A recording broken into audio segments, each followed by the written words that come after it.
And welcome back to the next match in the World Open. We have a reappearance for Adwin on the pit table, and this will be quite a different match from Adwin's last one. He will tend to dominate the table here. His opponent, Mears, is here with his son, Ryan Mears.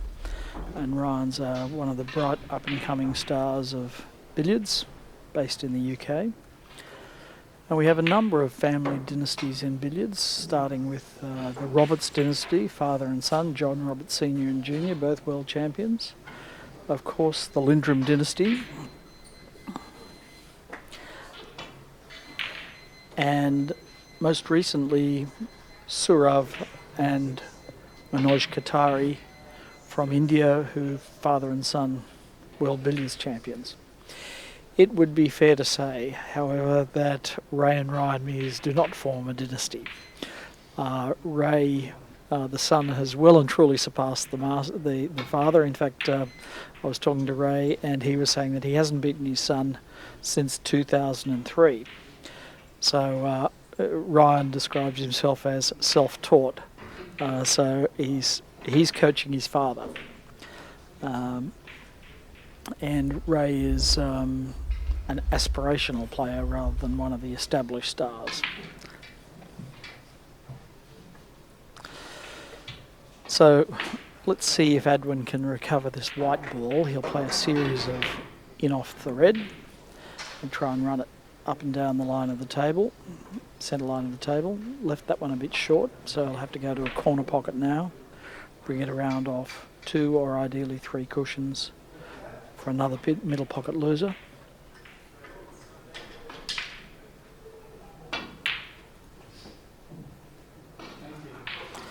He's battling with those a bit. There's a different throw on the balls on this cloth. It's a new cloth, and he's having some difficulty, as a number of the Sydney-based players are, on working out the angle of throw.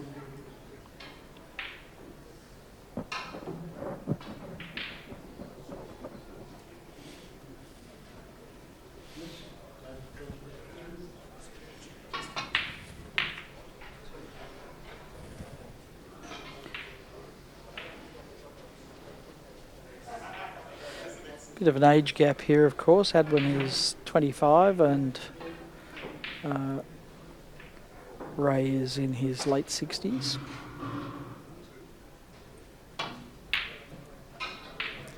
They say there's a 20-year apprenticeship for billiards, but I think Adwin's actually been playing longer than Ray has.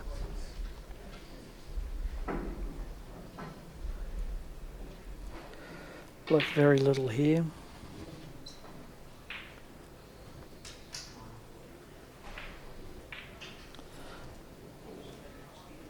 There's a low percentage red pot he's looking at. 1 in 10, I imagine.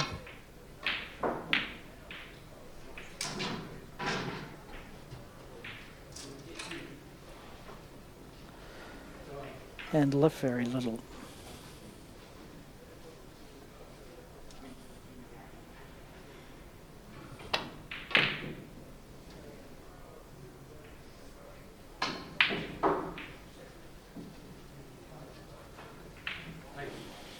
Adwin's under coaching from Mike Russell, and pretty much follows Mike around. He's been up to Singapore, Malaysia, and essentially wherever Mike is, Adwin likes to be to learn at the feet of the master. Great shot, Ray.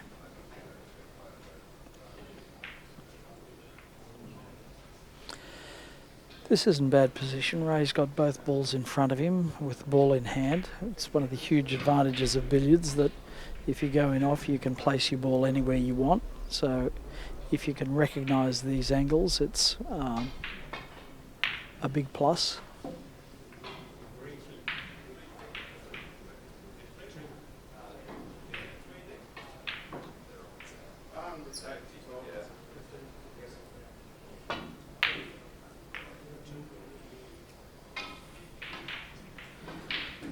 It's a good shot.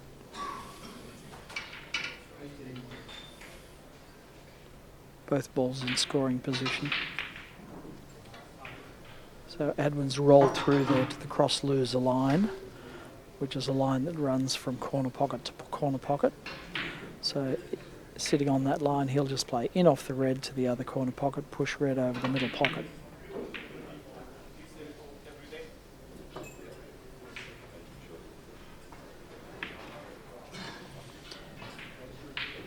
Now he's considering between two in-offs.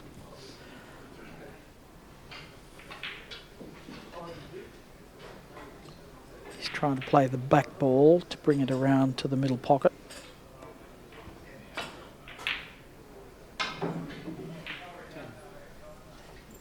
Come up well short there.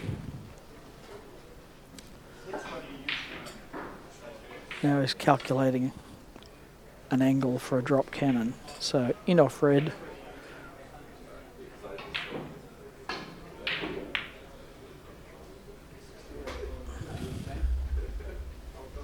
Perplexed. Looks perplexed.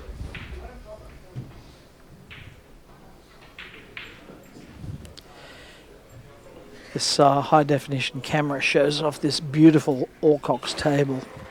It's one of a kind, made of tulip wood, an Australian native hardwood. Recessed pockets, brand new northern rubber cushions, strawn superfine cloth on the bed of the table, and strawn 6811 on the cushions.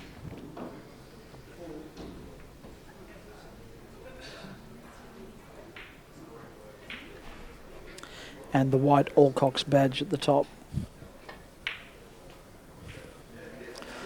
Alcocks are unquestionably the doyen of Australian billiard table manufacturers. They bought Hiron and Smith, a Sydney-based firm, a few years ago, so they're under the one management. But they've made and provided all the best tables in Australia.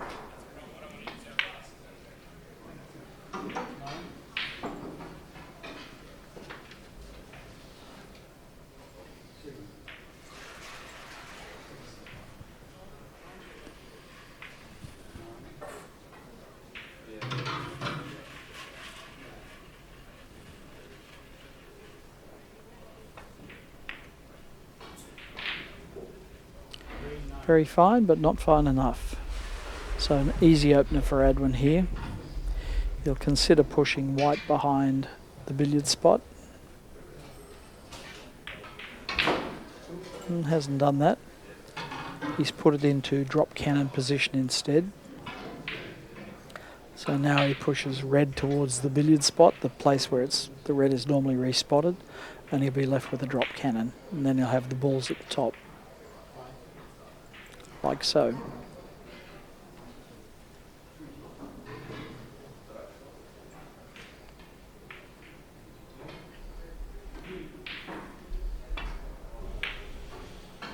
And balls are designed to regather here.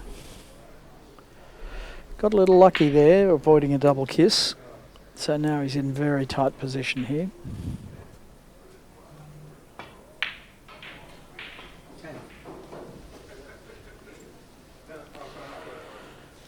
So this is a correcting cannon coming back from white to red. His yellow ball should finish high over the red, like that, so he can come down for another pot.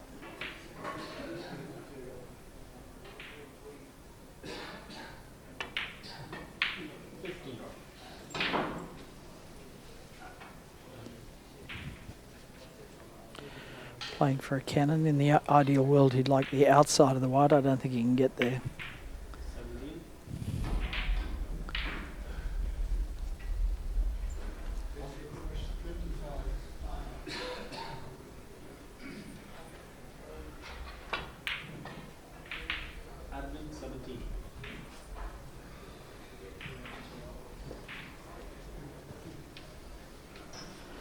Adwin spent 2 days practicing on these tables, and especially on this table, so doesn't have a good excuse for missing that, except that he's spent the last several years playing on a table that throws a different angle to that. So it is quite a job accommodating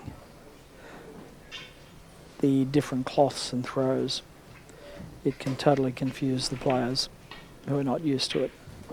Of course, the better the player, the better they make the accommodation for each table.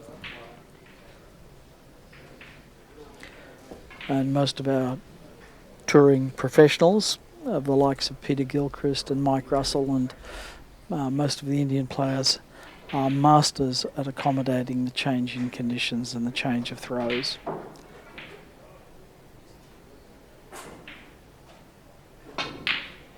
Indeed, with 2 full practice days available, Peter Gilchrist didn't actually spend a moment practicing. He was quite confident that he plays enough billiards that he could easily make the accommodation in the tables. And also, in fairness, they're commonly playing on new cloths for most of the club players and home players. They're playing on a cloth which is several years old and has completely different angles. Pretty standard half ball here. Adwin should be able to develop these. The confusion, the confusion is evident.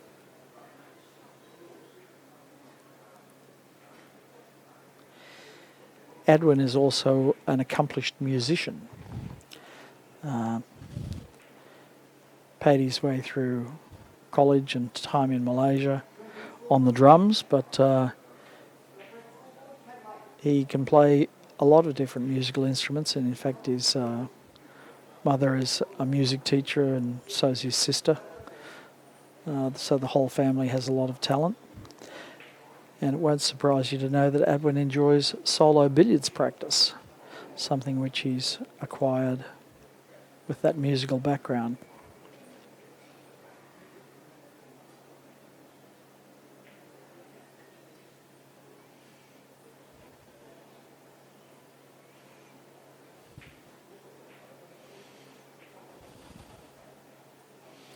Not sure what Ray's playing here. Could be a cannon.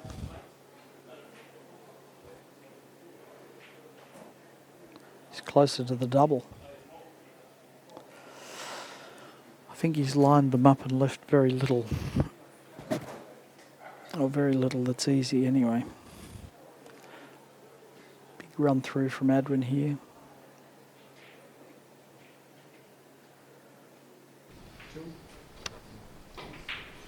It's worked out not too badly. So any red pot will put the 2 target balls close together.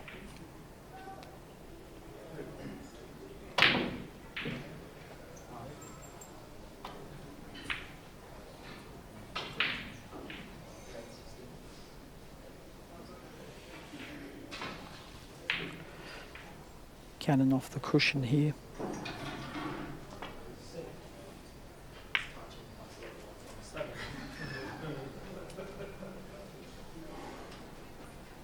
You'll have to bring the white up and down the table to keep the balls together.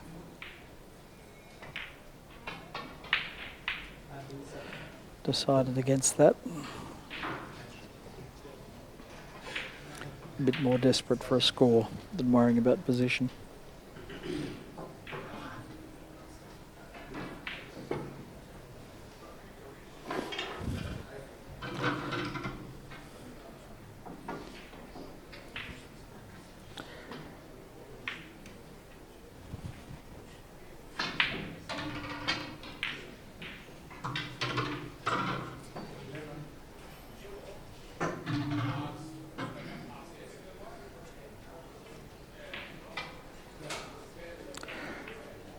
Ray bears quite a striking resemblance to Sir Isaac Newton. You might think he'd be more in control of the physics.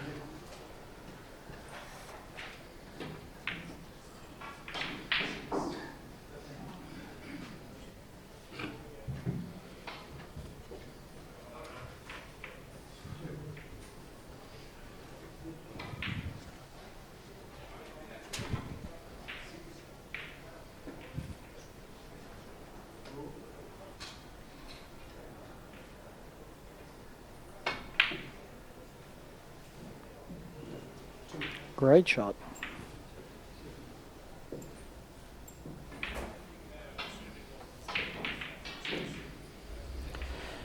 The referee for this match is Rajiv Sharma from India. India has such huge depth that of players that they can produce a new crop of guys at each World Championship, and all of them are fantastic players.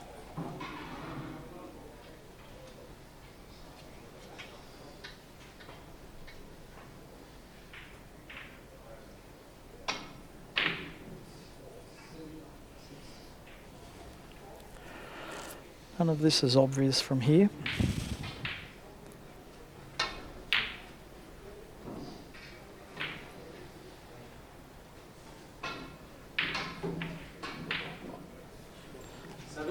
Well, I didn't say it was impossible, just not obvious. Smiles all around.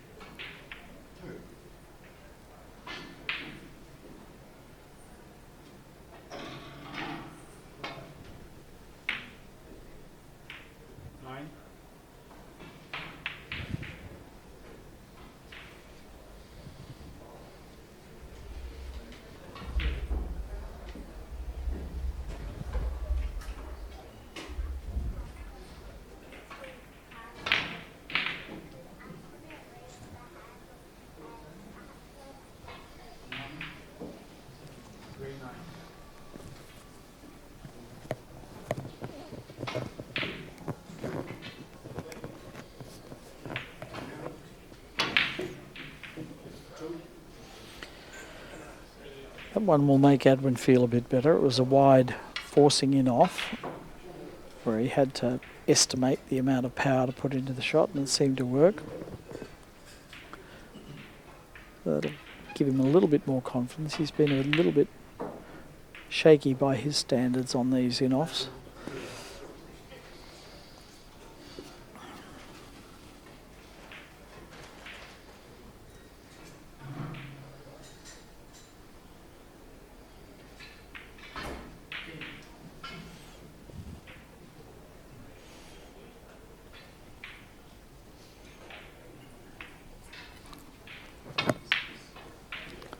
Having practiced with Adwin a little in the last few days, I can tell you that he was hitting them in practice somewhat better than this.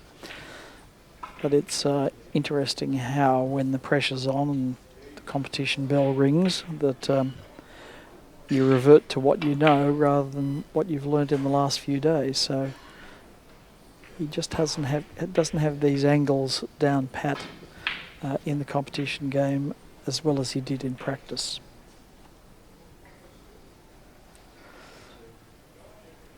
Ray's thinking 6 shot here. Red goes close if white goes in.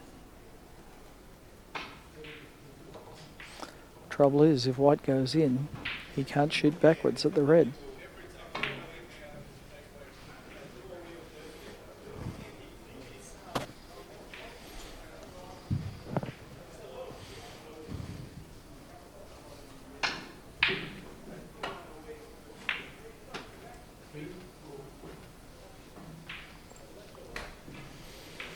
Okay, this looks like what we might call direct method. If he pushes, he might take 1 or 2 losers, but ultimately he'll be trying to push that white behind the spot. No, he's gone straight for it. So he's got it beside the billiard spot now. Now with the pot red, not running through too far, he's got an easy cannon to push the white behind the spot and have genuine top of the table.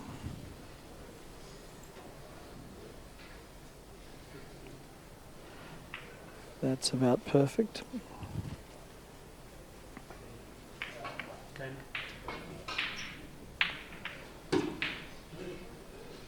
So he's got that white in prime position now.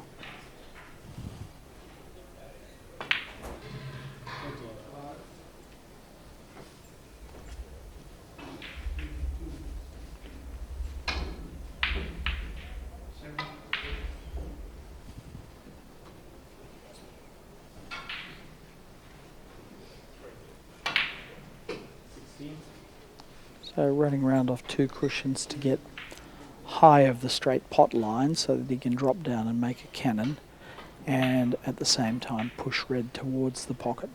Not pot it, but towards the pocket. Come a bit thin on that one. He hasn't left a pot, he's only left it in off. So that's the end of this sequence at top of the table. He will try and regather them with a drop cannon.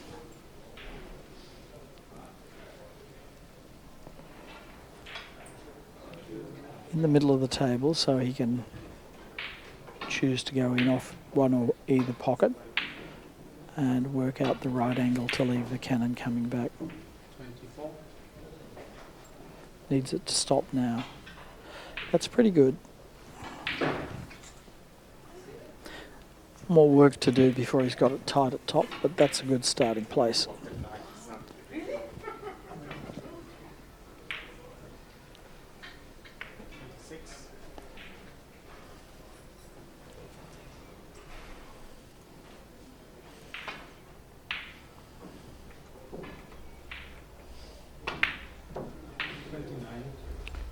While he does want them tight at top, of course, he's still scoring while he's working out the way to get them there. And that's the important thing, to leave at least something that you can score from while you're still working out optimal position. 32. That one wiped its feet.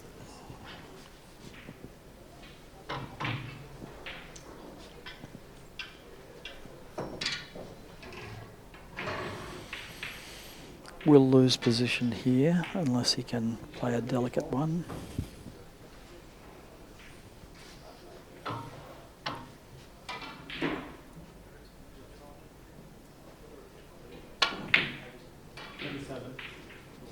It's a good recovery.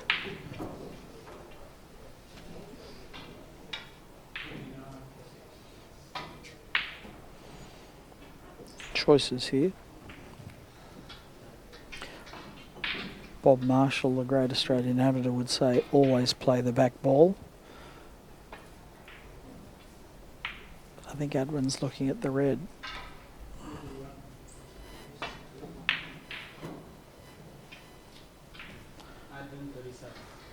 That's why Bob Marshall won so many national titles.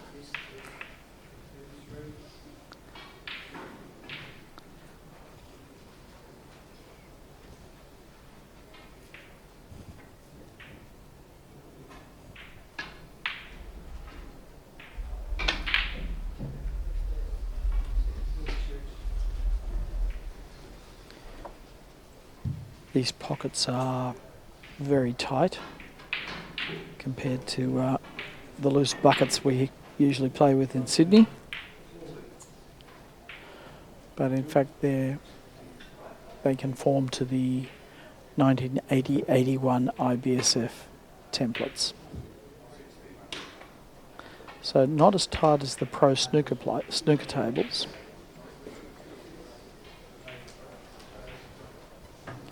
But still pretty tight.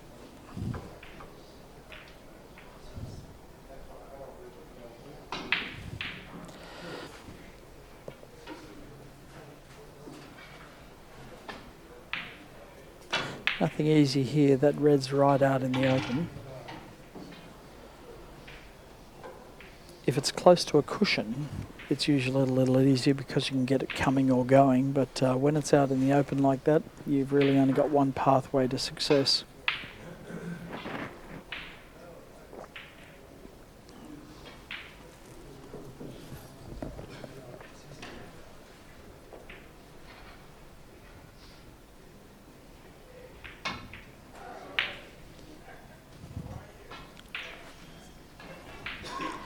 Neither player really asserting any dominance here at the moment.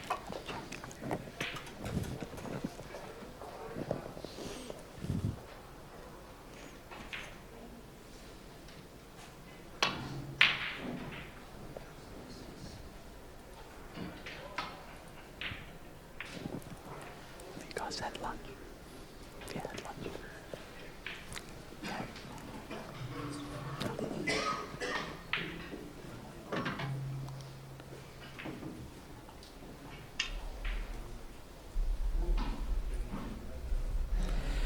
Should be an easy in off here. Get the yellow ball out of the balk area. Played it nice and smooth. He's left with an in off the red. In fact, he's got it behind the spot, which is good position if he can get a red ball over a pocket for a pot.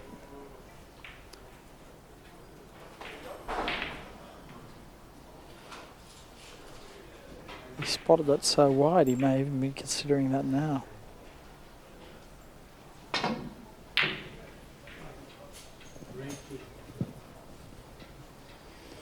It was spotted too wide for the in-off.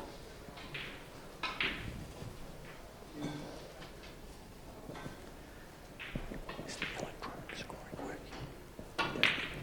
Electronic scoring working.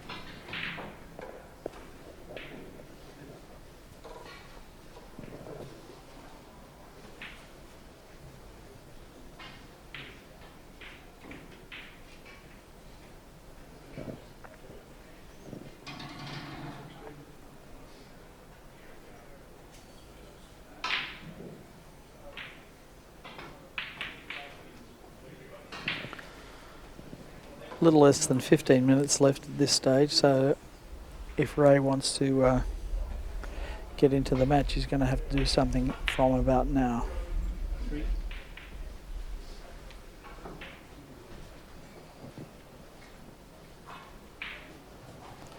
Top break so far in the tournament stands at 160. That won't last. Devaj Harrier from India scored that. Oh. Smile from Adwin.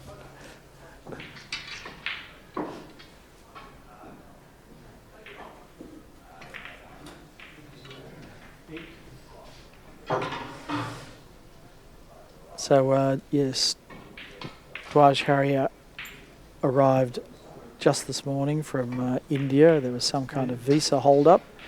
So it doesn't seem to have affected his play. He's walked in the door and immediately strung together 160, so good for him. He's one of the up-and-coming young players who we expect will become a world champion sometime in the next few years when the older generation decide that it's his turn.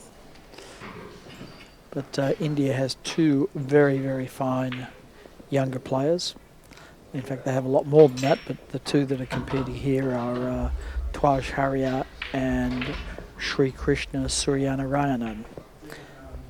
And yes, I've been practicing that name.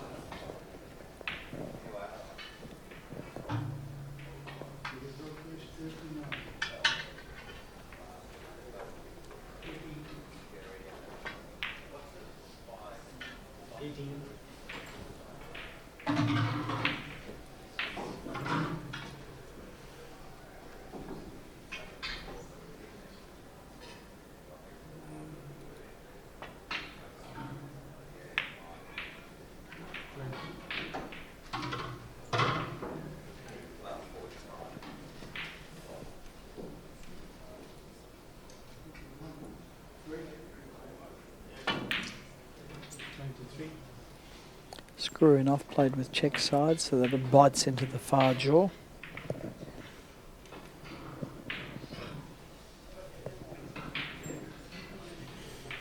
He's got the white nicely behind the spot, so a red pot here should yield prime position.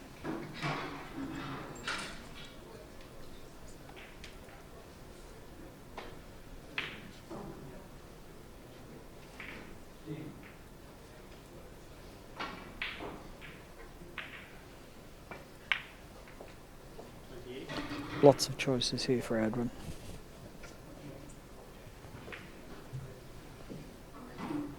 He wants to get into a pot cannon sequence. 31.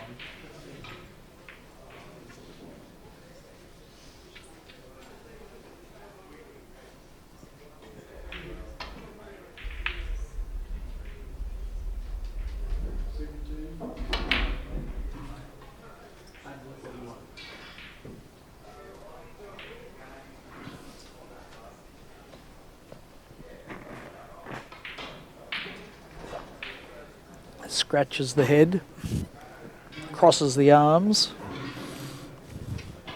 and adjusts the glasses. Bit of frustration there.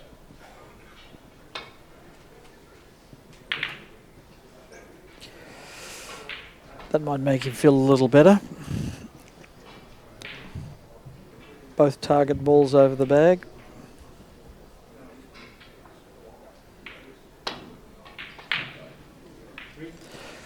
He was trying for a 6 shot there, so he's ended up making it more difficult than it was.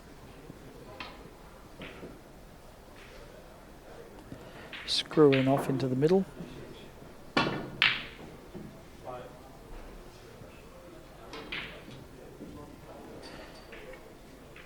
That could have been nasty, but it's worked out very nicely. So Adwin will play mid-pocket losers until he gets it into drop cannon position. 7. That's gone wrong. Normally he'd run it up and down the table in a straight line. Now he's got to play a longer in-off in trying to do that. So bring it around off 2 cushions.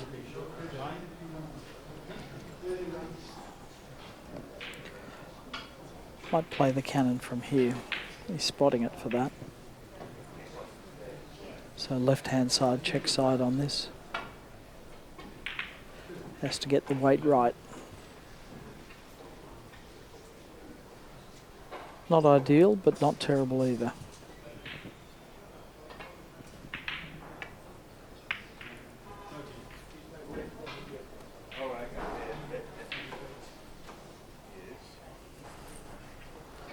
Left foot in off the white. Push the balls together.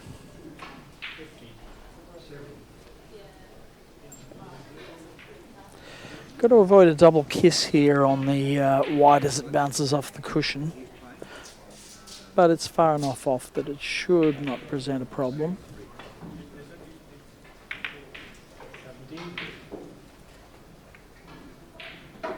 Little lucky there that he didn't get a cover. The balls collided again and presented nicely.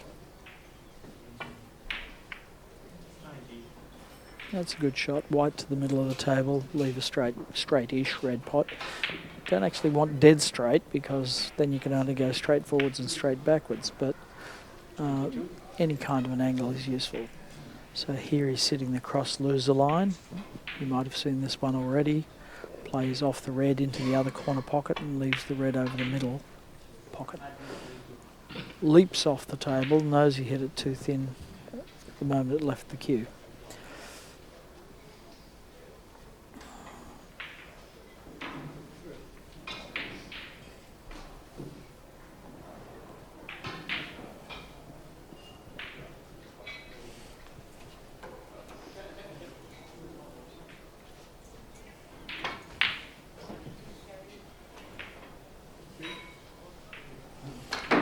Don't know that Ray was necessarily playing for that. And the smile gives it away and they have a bit of a joke between themselves.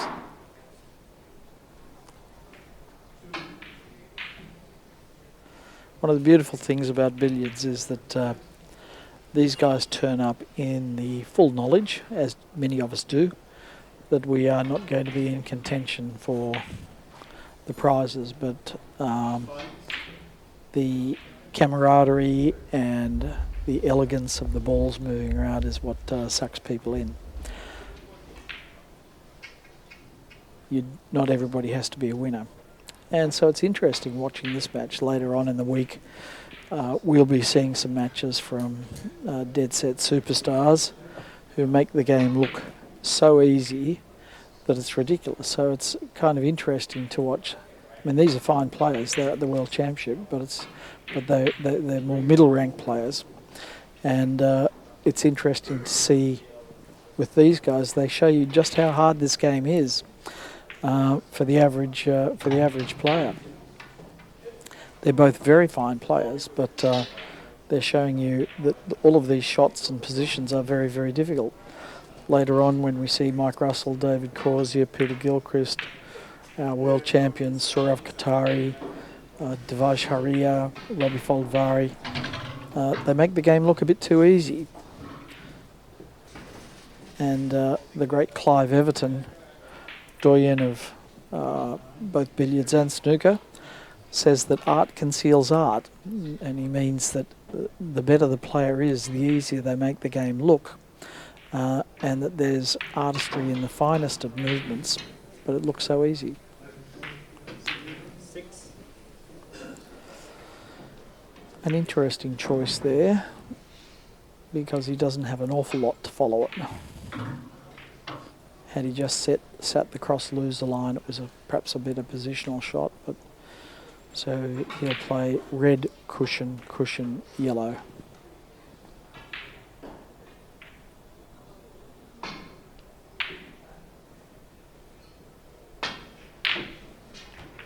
Or not.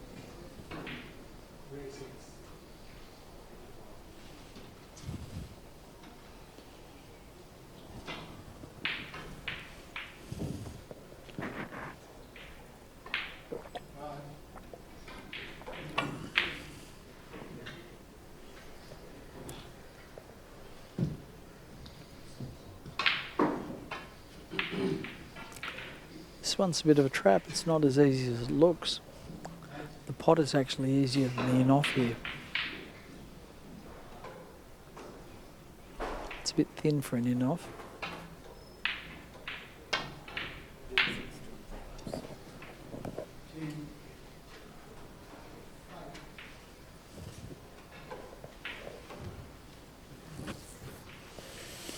Adwin's thinking about in-off in the middle, if that's on.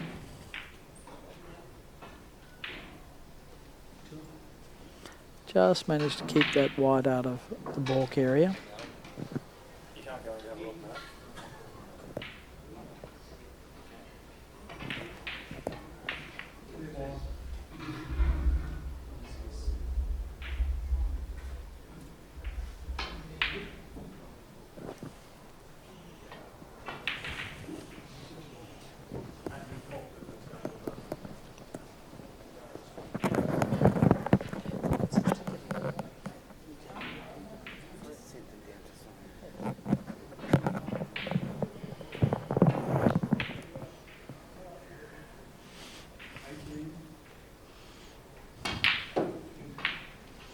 Good shot, Ray. Managed to drive the ball in and out of balk and have it present again at the top end of the table. So all of these players will use the full extent of the D to create the best angle they can see. They're all seeking that half ball angle, which makes it so much easier.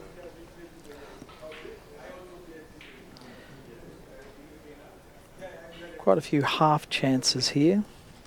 Nothing dead easy.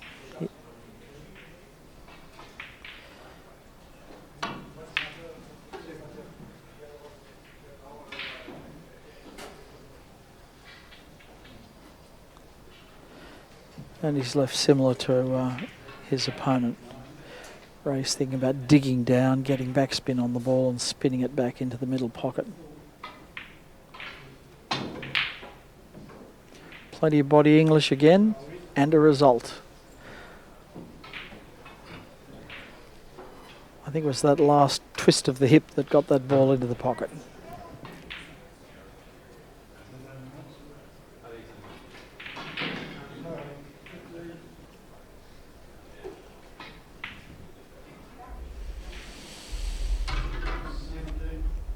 It's kind of sitting there, the top of the table. Hasn't necessarily developed it, but there it is.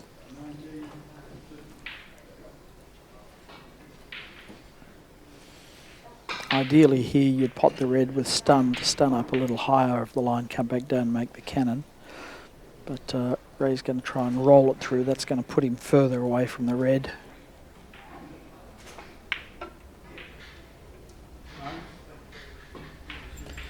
And now he's really only got a pot angle coming back.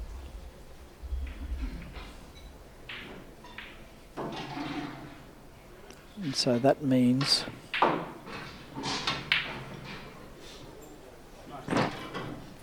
had he made the pot, that the balls would have been separated because of the 2-pot rule.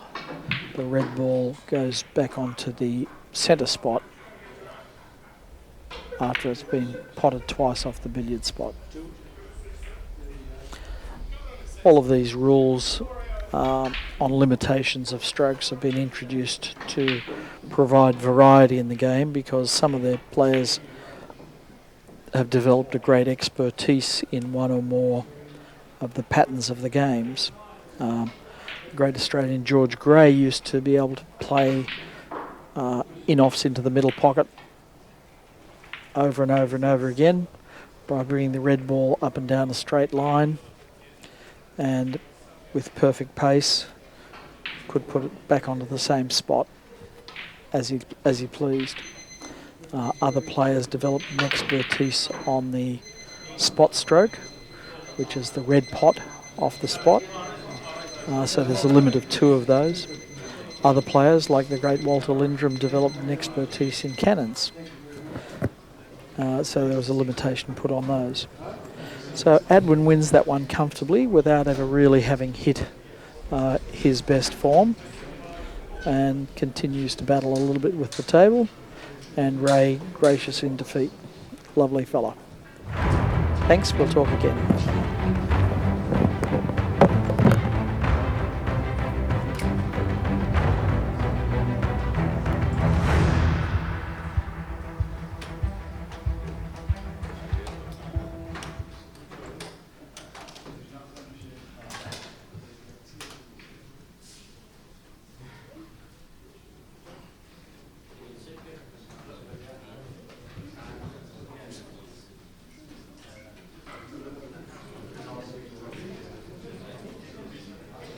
Welcome to this brief introduction to the beautiful game of English billiards.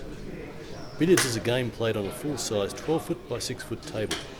People might be familiar with this size table through watching snooker, but in fact the table was originally designed for billiards. Snooker only came somewhat later. Billiards is played with only 3 balls, 2 cue balls, one white with spots and the other yellow with spots, and a red ball. Each player is allocated a cue ball at the beginning and continues to play with that ball throughout the game. Determining who takes which ball is done by stringing for break. Closest to the balk end cushion gets the choice of order and cue ball colour. Players play to either a set target score or play for an agreed length of time, the winner being whoever is ahead when the timer sounds. Players can earn points by either potting or going into the pocket off another ball. Potting or going off the red is worth 3 points. Potting or going off your opponent's ball is worth 2 points. If the red is pocketed, it comes back up onto the billiard spot, or black spot in snooker. If the opponent's ball is pocketed, it stays off the table, thereby limiting further scoring opportunities. If the player's cue ball enters the pocket with an in-off or loser, they are said to be in hand and can place the cue ball anywhere in the D for their next shot. They are not permitted to fire directly into the balk area, that area behind the front line of the D. Because of that rule, sometimes you will see players potting the opponent's ball and then placing one or both of the remaining balls in this protected balk area, hoping to force the opponent to make an error. The final method of scoring is to make contact between your cue ball and the other 2 balls, called a cannon, which is worth 2 points. It is also permitted to make multiple scores in a single shot. For instance, potting the red and scoring a cannon at the same time. With so many different ways to score points, billiards is a very creative game where individual shot preferences and individual strengths make for many varieties in the patterns of play. But having said that, there are quite a few tried and tested patterns of play that can yield consistently higher scores, and the players who know and master those patterns will dominate those with less precision or knowledge.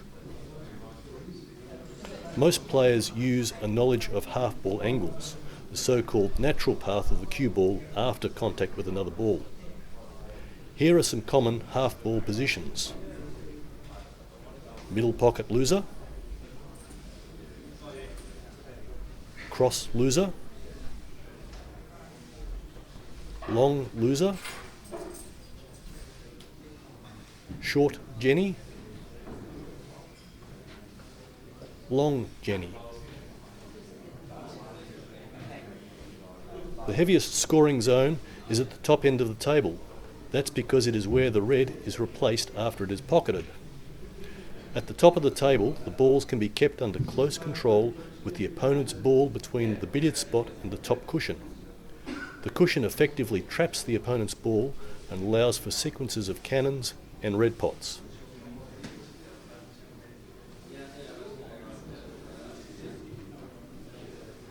This pattern of top of the table is called postman's knock because of the rapid double kiss of the cue ball on the opponent's ball.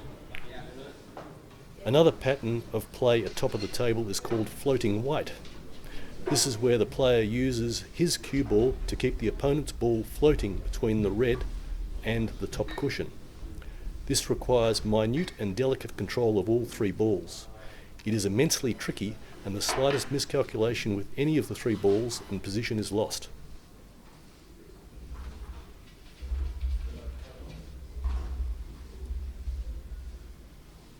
If holding the balls at the top of the table is tricky, getting them there in the first place can be just as tricky.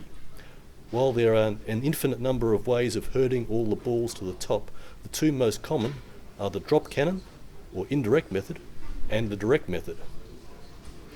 The drop cannon is made when the red is on or near its own spot, and the player plays a cannon from the opponent's ball to the red ball, leaving all three balls gathered at the top of the table. Dropped cannons are notoriously chancy, and it is said that no two work out exactly the same. The direct method is generally more reliable, but requires more preliminary shots to set up.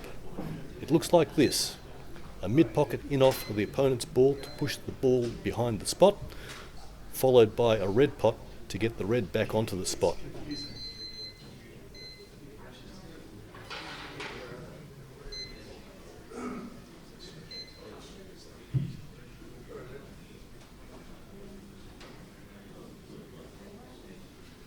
We hope this very brief introduction adds to your enjoyment in watching and understanding the beautiful precision game of billiards.